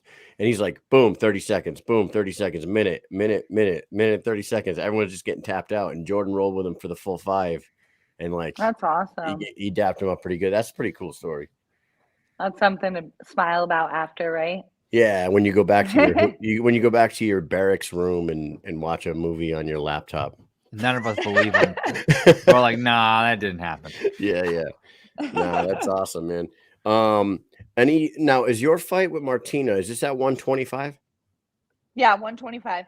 125. Now you're 5'7". She's a real tall, lanky girl too. So they did a good job matching you two up. Yep. I know that you fought at 115 in your MMA career. It's got to be a little breath of fresh air to not have to cut that extra 10 pounds, right? Yeah, I'm happy about it. I in my amateur career, I had a few fights at 125. Felt great, right? Right. But yeah, doing that extra 15 pounds sucks. It's never fun. But the past couple of years, I've been staying really lean and doing a lot of lifting. But yeah, I don't know how tall she is. She's going to be taller than me, obviously. Training with Courtney Casey. Courtney Casey's probably, they say we're the same height, but we don't think we are. She's like has an inch on me, I think. But a lot of those Muay Thai fighters, you don't really see a lot of head movement, right? Right. Good footwork. So, I mean, that's my opinion. I haven't seen any footage of her. I haven't really looked, but I haven't seen anything. Right. It would be the clinch game that she would probably, you would think she would have the advantage in the clinch. Yeah. And that's something we're working on too, because it'll just be, because my thing was like when I did my thing, like if we look back at like the Zoila fight or something, like I always like to go to head control against the cage. Mm-hmm. Like grind my head against somebody's chin where they're miserable, right? Well, this having no cage or anything, you can't go to that. So we've been really working the underhooks and dirty boxing from there and stuff. Doing a lot of pull-ups and stuff to get my lats stronger. But yeah, I think it'll be a little bit different there. Another thing you don't see is I've been watching a lot of these girl fights is that now Beck Rollins is probably the best I've seen at it, is that her hands go right back to her head, right back to her forehead, right? She's like old school. Beck's always like this, yeah. Yep. And a lot of girls, they're going here, then throwing from here, right? And then I've always focused on my hands up. That's just like always comfortable for me, during shadow boxing, hitting mitts, all of it. And again, like a lot of Muay Thai fighters, they're kind of like more out here, right? So, I mean, we'll see. It's, this is going to be a fight, right? This is going to be a bare-knuckle fight. So. Absolutely. Now, when you're watching the BKFC events, who are some of the girls in your 125-pound division that have impressed you? Like, do you watch Britton Hart or Taylor Starling or Jenny Savage or any of these girls and be like, you know what? This girl's good. Yeah, a lot of them are tough. This is a tough sport. I think, what's her name? Christine Faria. Dude, Misfit? she's a beast. Yeah. Yes. That girl's a beast. I think she's up there. She's tough. I think, she's probably the best one I've seen so far, to be honest. The strongest one who, has good head movement, good footwork, good balance, really good balance I've seen. Yeah, she's only lost one. She only lost one. It was a really tight fight with Helen Peralta. It was that was a good fight. For sure. She's another one that they had said they had a hard time finding her an opponent. I don't know if girls, I don't know if girls are turning it down or if, it could also be that like they say, Misfit, this girl wants to fight you. And Misfit's like, I'm the best in the world. Why would I fight this girl who's no one's ever heard of? True. It could be something like that. It goes too. right, goes both ways. It's hard either way. could People go don't either want to way, fight, yeah. and she doesn't want to fight to waste time because she wants to be at the top. She's not trying to take these fights where she feels it's not going to do anything at all for her. Like, why am I going to take all these fights one after another where it's not going to do anything for me? But it is a young sport, so it's very hard to find fighters. Although I have to say, this year, that 125-pound division is starting to really build up. I mean, look, we've got 2 more fighters coming up. You and Martyna. The 29th is another 2 125-pound women are fighting. That is probably like one of, if not the best division in the entire sport. I know there's been some talks of a tournament. A lot of girls have mentioned that. Yep. I think that would be awesome. I would be, after I go get this win, I would be totally interested in it. I think that would be brilliant. They actually said today on the BKFC show, David Feldman said it himself. There's going to be 2 125-pound tournament fights at Bare-Knuckle. I mean, at Knucklemania 2 in February. February 18th. February 18th, Hollywood Hard Rock Casino in Florida. There will be 2 125-pound 125-pound women's tournament fights on that card. So, well, shit, you guys don't know more than me. That's awesome. That's I think it's brilliant. It's going to be a big year for them, I think, next year for sure. Right, and they're pulling names now. They got you over there now. They got Pearl. They got Rachel Ostovich. They got Paige Van Zandt. It's like these are well-known fighters that they're pulling in to make to draw eyes, but they also have a good crop coming up within the company. So now that 125-pound division is really interesting. Yeah, I agree. Especially with the guys they've pulled over this year, right? Coming over the UFC. And then, of course, Joe Riggs, my old teammate. He's a beast. Joe Riggs is a scary dude. His last fight, Melvin Gillard, he hit Melvin. He sent him into the stratosphere. I don't think his face. I don't know if you saw the pictures of Melvin Gillard after that. Oh my God! I felt like I when you see someone get hurt and you almost feel like you could feel their pain for a second, you're actually but after the day after, I felt like I still could feel it. When he put those pictures out, I was like, holy shit. I felt like I was reliving it. I can't imagine how he felt with that eye being busted. Dude hits hard. Hey, and let's be honest. I think he was beating Hector Lombard for the title. When they fought for the title, I think he was winning that fight too. And he got the thumb to the eye. And Hector, and the pants grab, the Hector shorts was grabbing his shorts and stuff like that. And he ended up getting doctor stoppage. It was a bogus ass doctor stoppage. And Riggs, it could have very well been Joe Riggs defending his title or fighting Lorenzo Hunt for the title instead of Hector Lombard. So, and Joe Riggs been around for fucking ever, man. That dude is just a monster. He got 60 friggin' MMA fights, something like that. He does have a lot of fights. Yep. Yeah. So anyways, we are really happy to have you on here. We're going to throw your sponsors at the bottom, and we're going to do a thing we like to do here. It's a fun game called the Speed Round with our guests. It doesn't really have much to do with fighting, but it gives people an opportunity to learn your personality a little bit and gain some more. All right. So Speed Round with Jocelyn. Am I saying your last name right? Is it Lybarger? Yeah, perfect. Yeah, okay. Jocelyn Jones-Lybarger. I fuck up names constantly, just so you know. That's why. Hey, Joe Riggs has 70 MMA matches. He's 49-18, and he also has 6 bare-knuckle fights too. 49. He's already had 6 bare-knuckle fights, and he's 49-18 in MMA. Jesus Christ, man, that's a lot. 4-1-1 in bare-knuckle. Good for him. Yeah, that dude's a beast for sure. All right, here we go. First question for you: favorite cheat meal?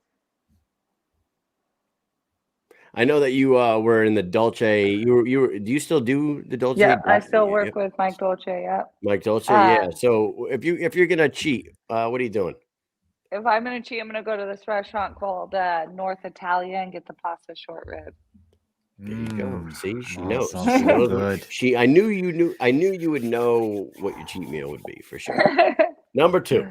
What was the best gift you've ever given and the best gift you've ever received? The best gift I've ever given is to myself was my 2022 Tesla that's sitting outside that I just got. That's so cool. Nice.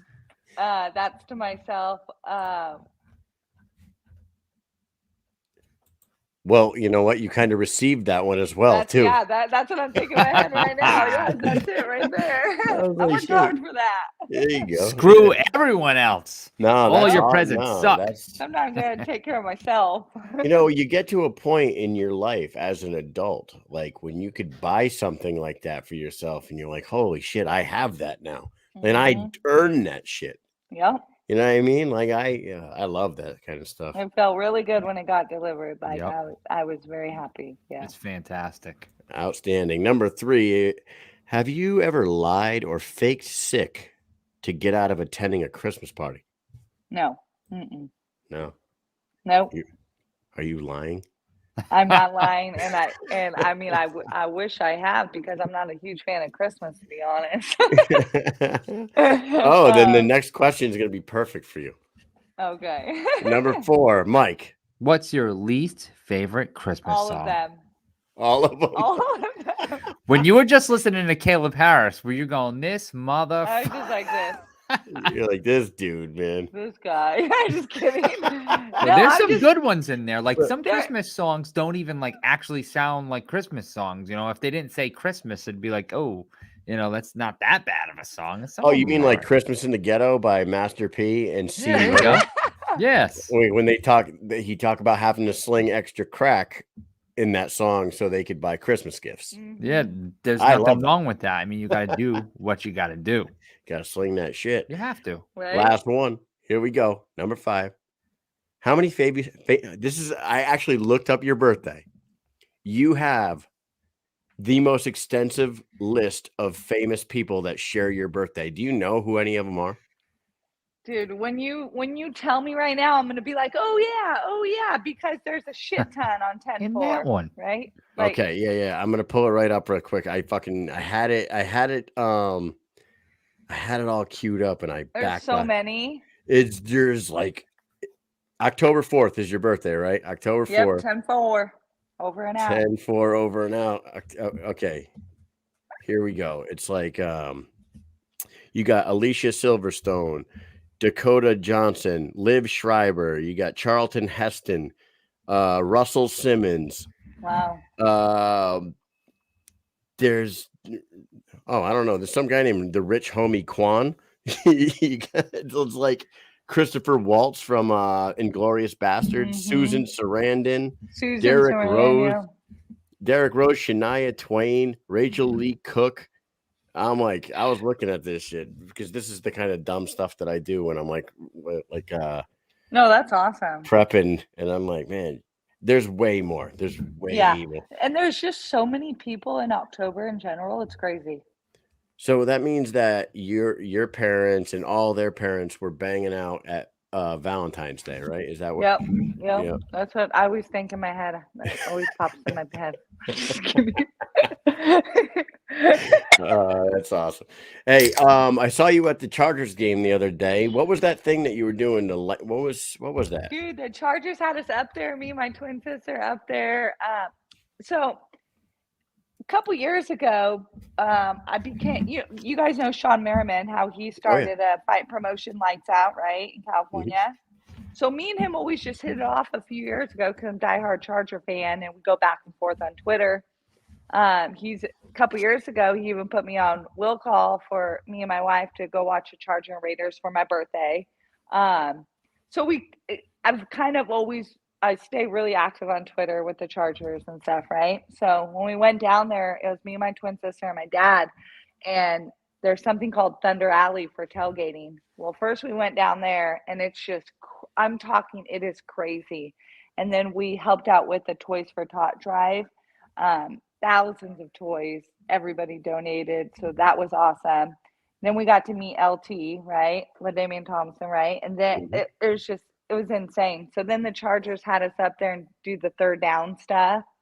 And then they had Jill, my twin sister, do the lookalike contest of we always get mistaken for the soccer player. What's her face? Megan. The blonde. Yeah. You know what I'm talking Rapino? about. Oh, so Rapino? yeah, when our hair is styled and stuff, we get mistaken for it. Like people come up to us. It happened at the car wash. This guy comes up. He's like, "Hey, are you a soccer player?" And Yes. No, I wish, man. Yes, I am.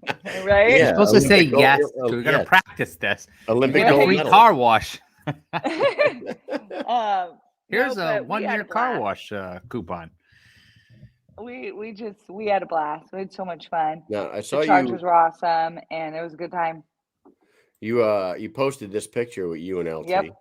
Mm-hmm. Now, us being from New England, being Patriot guys, do you have a little animosity towards the guys on the screen with you right now? No, I mean, I just always knew, like, we were talking about that with my teammates today. It's like the quarterbacks in that era, right? Like the Phillip Rivers, right? Aaron Rodgers, Ben, they always struggle against Tom Brady, right? Like, for reals. That Drew Brees, I'm forgetting one more, Eli Manning, right? Peyton Manning. Like, it was always just, Tom Brady's the GOAT. Yeah, even like that era, they had even like Carson Palmer was no slouch either. Like that whole era had a lot of good quarterbacks. Yeah. But it was Brady. Brady's Brady, but also Belichick is a defensive mind, and he knows how to shut down opposing offenses like nobody's business. So, well, it's like the Chargers when we played the Patriots a couple weeks ago, we lost. It's like, what the are we doing, guys? But it's Bill. It's Bill. It's like he knows he's such a good coach. Yep. And the coaching staff wins that day, right? Right. And and it's like for years, it was Brady would be nobody without Belichick. Belichick would be nobody without Brady. And now they're both proving that theory's bullshit because Brady's down in Tampa Bay doing his thing, winning Super Bowls down there. And now Belichick, 1 year after Brady leaves, he had his 1 year with Cam Newton. That didn't go well. But Cam's he picks garbage. he picks up Mac Jones in the draft. And now the Pats are number 1 seed in the AFC again. All of a sudden, it's like, Jesus, man, we can't get away from this guy. I can't even imagine. Dude, I don't. Yeah, no, I hear what you're saying. Every time we made it to the playoffs, it's like, okay, well, we got to get past the Patriots. We never could, right? But I'm not a fan of Cam Newton. Never have been.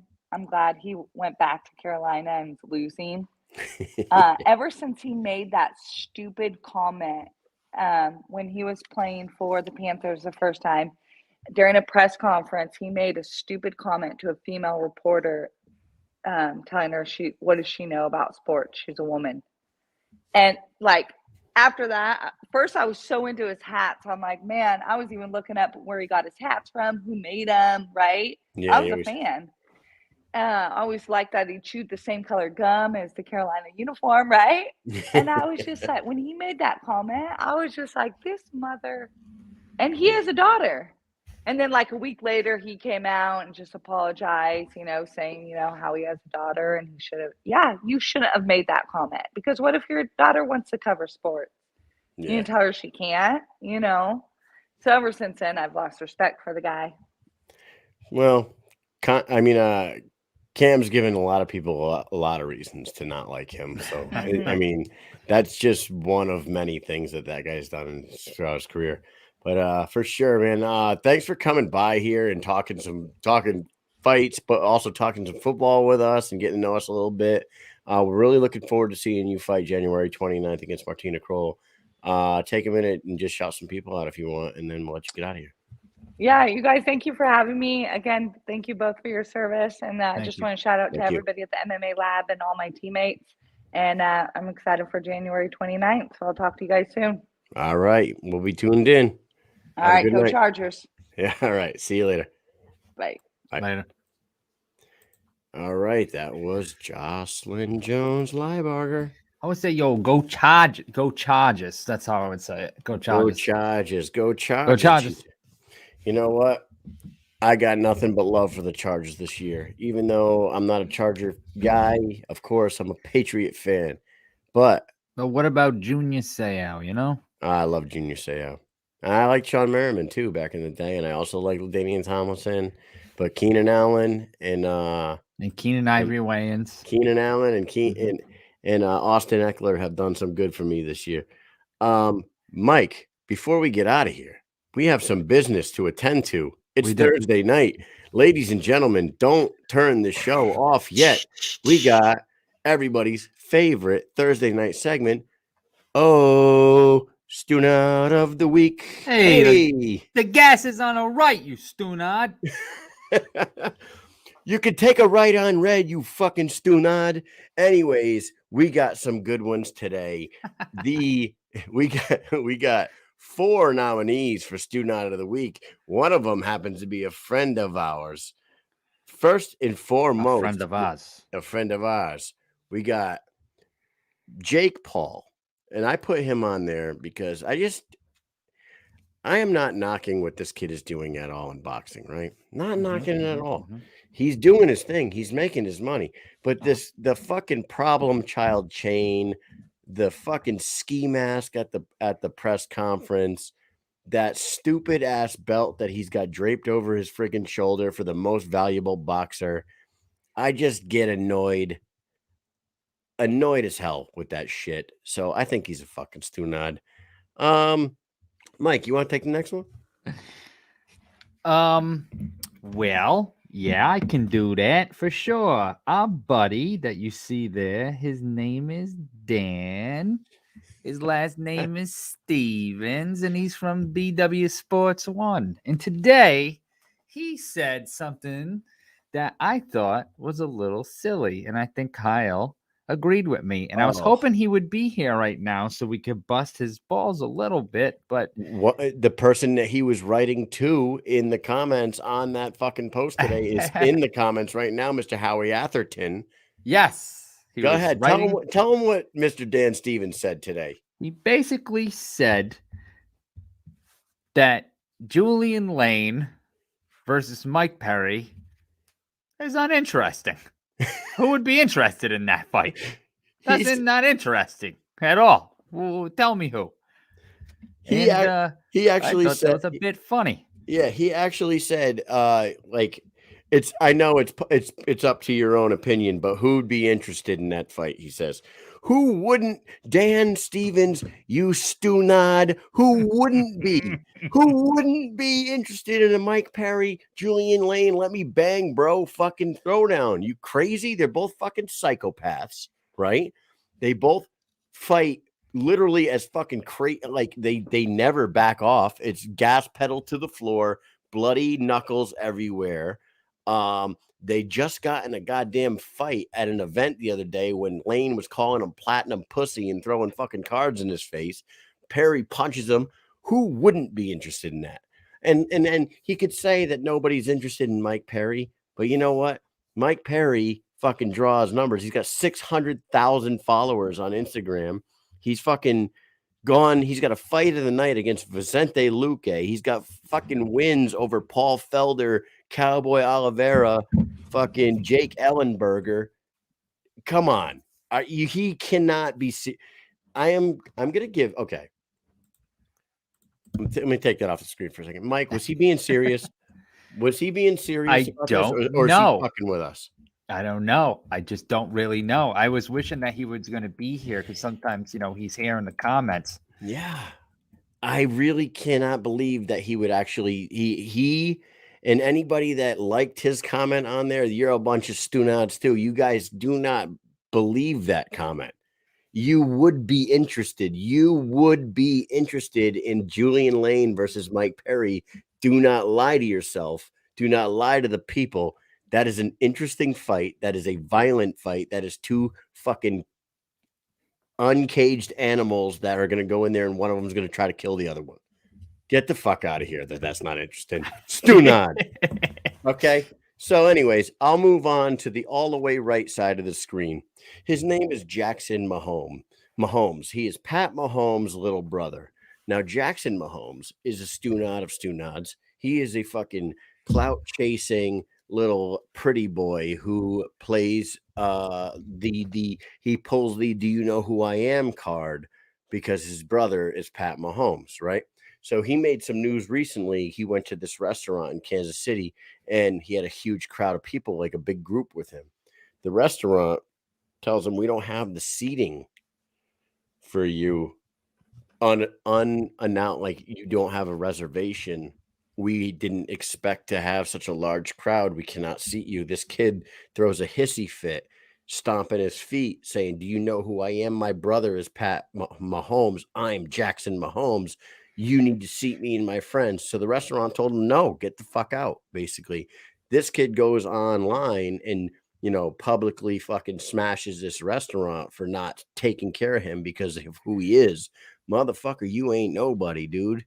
How many touchdowns have you thrown in the fucking in the NFL? The answer is 0. All right. Get out of here with that shit. The restaurant did nothing wrong. The restaurant went online and lambasted this freaking kid and then apologized because they hurt his feelings or whatever. But for me, nominee number 3, Stoonot of the Week, clout chasing little brother Jackson Mahomes. Fuck out of here. Mike, last but not least, which might happen to be my favorite one. This one, the girl on the screen. Her name is Stephanie Motto. She is a reality TV star from something like 90 Day Fiance or some shit like that. See what she looks like? Very pretty girl, right? She sells her farts in jars, right? She says she makes about $45,000 a week. Yep. Selling her farts. She is not the Stoonad, Mike. She is not the Stoonad. Whoever you are that is out there in the world buying this fucking girl's farts in a jar, you guys are the king Stoonads of all the goddamn Stoonads, you fucking idiots. You're buying stinky air in a fucking jar, and this girl's making 45 grand a week. Good for her. Who's buying these farts, dude? And how much? I don't know, but I guess she's chilling with that money. I'll tell you what. I wish I had some farts like that.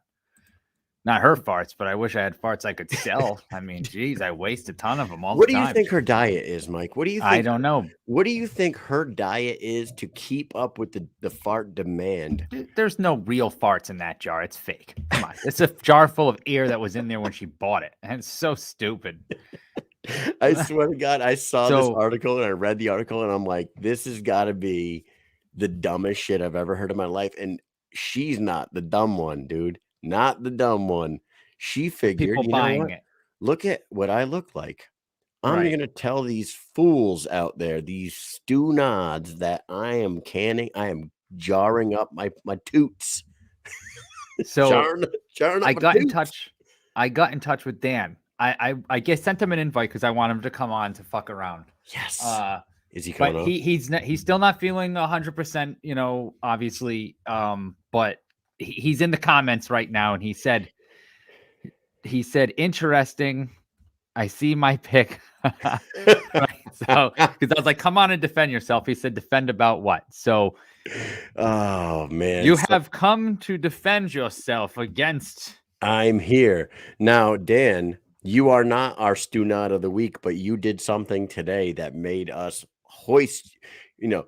Faust your ass into the fucking Stoonad of the week conversation when you put online that nobody would be interested in a Mike Perry, Julian Lane fight. You cannot possibly believe that comment. That is a Stoonad comment. That is a fucking ridiculous comment. Stoonad comment. That is a Stoonad comment. That is Julian Lane and Mike Perry is like every violent, every that guy that had just bleed written across his forehead and that back in the day fucking UFC shit. The guy with no shirt on, just bleed. Those guys, and I might be one of them, live for these kind of fights. Are you fucking kidding me? 2 guys completely off the rocker that have no break, just gas, no break, are going to go in there and one of them is going to try to take the other one's life. And you're not interested in that? Get the fuck out of here. All right, he's clarifying it. He said, "I said it's a meaningless fight compared to Elvin and Kaleb for the title." So You used okay. I'm gonna pull up the fucking conversation right now because you actually used the word uninteresting. Hold on. I'm gonna find this right now. Okay. So Howie Atherton says, so Julian Lane now fighting Mike Perry at Knucklemania, question mark.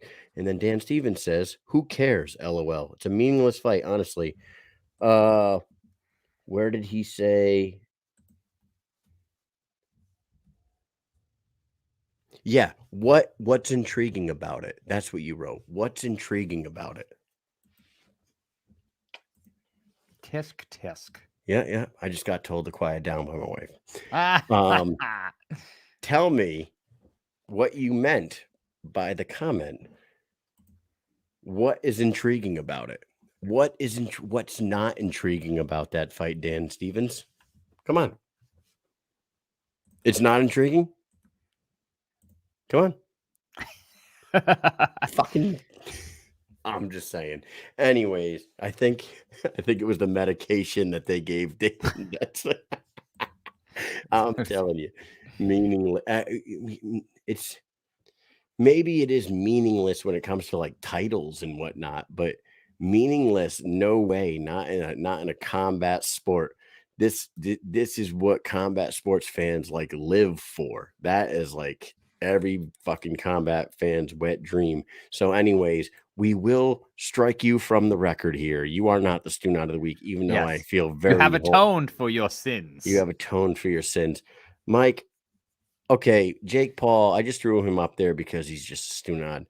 It's got to be between the people buying farts in a jar and Jackson Mahomes, right? Who's the bigger student? Well, Jackson Mahomes is a product of the system, my friend. The kid has no chance, right? His brother is famous and they're probably rich and he's got no chance now. So, there's plenty of those little spoiled brats all over the world. They're all stew nods, but nothing compares to someone buying not farts because they're stupid enough to believe there's actually farts in that jar. There's no fart in that jar. Listen, you think she's sitting at home pressing the friggin' lips of that fucking glass jar against her butthole and capturing her fart? Get out of here. Women don't fart. We all know that. It's a fucking fact. I live with women. Fuck. Everyone knows that. Mike, so there's no farts in there. There's no farts in there. You're paying money for nothing.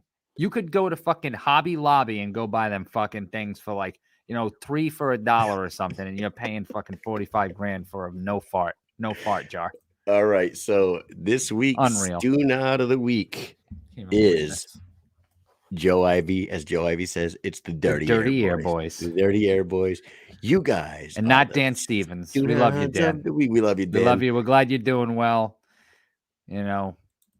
We are glad you're doing well, but that to say the Julian Lane Mike Perry fight is not intriguing. Get off them meds. Get off the meds now. Clean up your act, for Christ's sakes. Anyways, thank you guys for tuning in 2 nights in a row. Thank you to Kaleb Harris, Joe Elmore, Jocelyn Jones-Lybarger, and last night Martyna Krol. Keep going. You're on a roll. Last night we had 3. Who the hell do we have on? Oh my god! Last night we had Josh Sykes. We had Sykes. Yeah, we had Sykes, David Diaz, Martyna Krol. It's been a hell of a week. 6 great guests. Thank you guys to all of you for coming on, and thank you guys all for tuning in.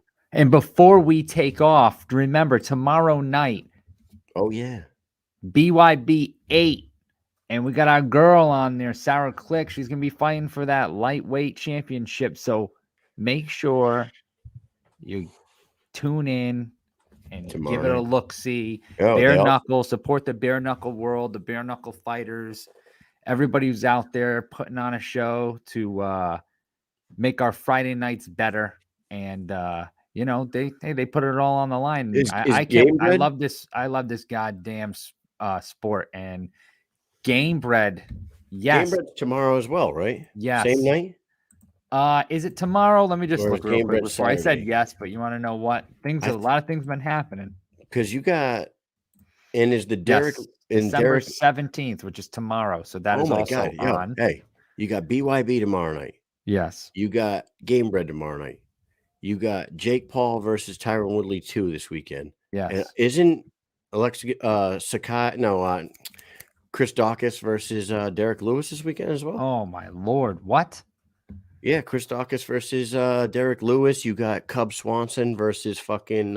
I already don't have a fucking life. How am I supposed to do all this shit? You know what I'm saying? Jesus. Cub Swanson is fighting, and he's not fighting Coulier or Coulter, whatever. David Coulier. David Coulier. Cut it out, dude. He's fighting Tony Lopez. Yep. Alex Nicholson is now fighting Tony Lopez in the main event of Gamebred, which is fucking insane. Oh, it changed it. Oh, okay. Yes, he's fighting. Yes, it did change. Why is that still Gamebred Fighting Championship's main picture then? That's their profile picture. Because they're Stu Nuts. Because they're fucking Stu Nuts. But I am positive. Okay, UFC. Yeah, I am pretty positive that UFC. Yeah, dude. Saturday night, you got Derek Lewis, Chris Dawkins, Wonder Boy versus Bilal Muhammad. You got Rafael Alonso versus Ricky Simone. Cub Swanson versus Darren Elkins. That fucking card is stacked too. So boy, oh boy, you guys got a lot of and BKFC Thailand is this weekend. Oh my god! Yo, how am I supposed to watch all this shit? This is ridiculous. I'm not watching fighting anymore. I can't take it. There's 5 events this weekend. BYB, Gamebred, UFC, Showtime Boxing, Paul versus Woodley 2. And on that card, Darren Williams from the NBA is fighting Frank Gore from the NFL, which is interesting too. And then you got fucking BKFC Thailand, TJ Chang fighting in that Soleimani. Soleimani, yeah, he's Chang versus Soleimani. It's like Kavian. It's some weird first name, Kevin Soleimani.